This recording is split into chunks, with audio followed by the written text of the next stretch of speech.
Daun salam bumbu dapur, jawablah salam dengan teratur. Assalamualaikum warahmatullahi wabarakatuh. Waalaikumsalam warahmatullahi wabarakatuh. Hamdan wa syukran lillah, salatan wassalaman ala rasulillah. Amma ba'du. Hello, how are you today? Alhamdulillah, luar biasa. Allahu Akbar. Perkenalkan, nama saya Humaira Awanisa Al-Asna, santri cilik Al-Ihya Lampung Tengah. Jamaah, oh jamaah, kali ini saya akan menyampaikan sedikit tausiah, yaitu pentingnya menuntut ilmu dalam membentuk generasi cerdas dan berakhlak mulia. Hadirin yang berbahagia, ketika kita melihat berita di televisi, banyak sekali anak-anak kecil, remaja, bahkan orang dewasa melakukan perbuatan yang tidak pantas. Contoh, pergaulan bebas, minum minuman keras, mencuri, narkoba, bahkan ada juga yang membunuh orang tuanya. Astaghfirullahalazim.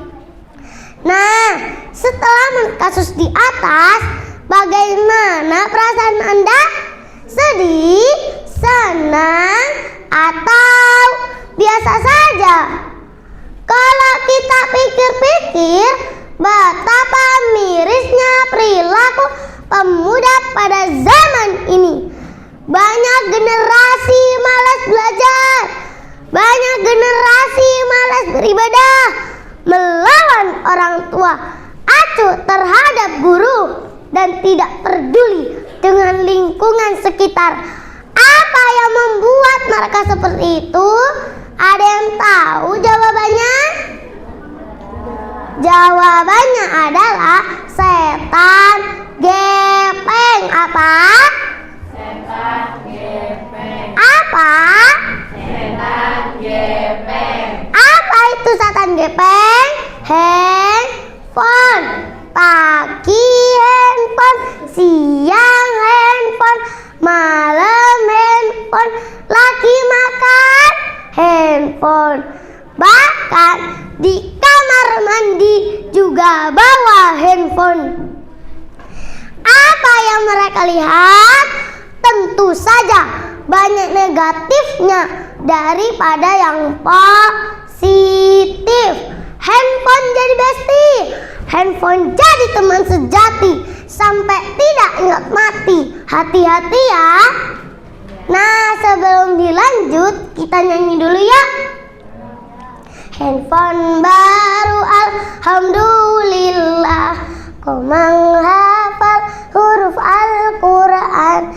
Awas jangan main tiktokan, nanti jadi temennya setan. Nanti jadi temennya setan. Nanti jadi temennya setan. Mau jadi temennya setan? Hadirin yang berbahagia, mari bersama-sama kita melakukan perubahan yang positif. Dimulai dari diri kita sendiri agar menjadi lebih baik. Lalu bagaimana caranya agar kita menjadi lebih baik?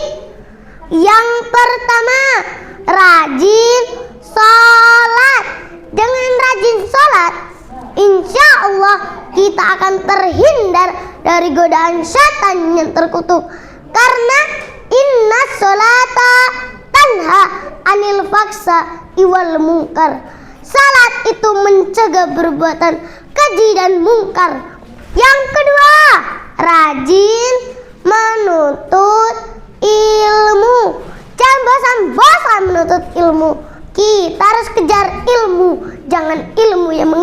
kita. Karena tholabu ilmi faridatun ala kulli muslimin.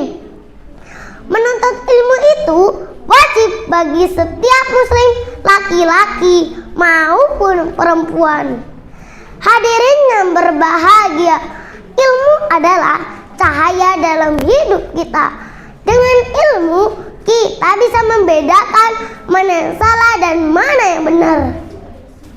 Hadirin yang berbahagia, menuntut ilmu itu tidak hanya di sekolah saja, bisa di pondok pesantren, jadi santri kalong, bisa di lingkungan rumahnya, bahkan juga bisa di media sosial. Hadirin yang berbahagia, mari semangat dalam menuntut ilmu, karena hidup tanpa ilmu bagaikan malam tanpa cahaya, bulan dan bintang gelap gulita. Hadirin yang berbahagia, Allah mengistimewakan orang-orang yang beriman dan mau menuntut ilmu, yaitu dalam surat Al-Mujadalah ayat 11 yang artinya Allah meninggikan orang-orang yang beriman dan diberi ilmu pengetahuan beberapa derajat, dan Allah Maha mengetahui apa yang kita kerjakan. Hadirin yang berbahagia, kesimpulannya adalah jangan pernah merasa lelah, jangan pernah merasa bosan, jangan pernah merasa putus asa ketika kita menuntut ilmu, karena tidak akan rugi bagi orang-orang yang rajin menuntut ilmu. Hadirin yang berbahagia, demikian yang bisa saya sampaikan. Mohon maaf bila ada kesalahan. Burung irian, burung cendrawasih. Cukup sekian dan terima kasih.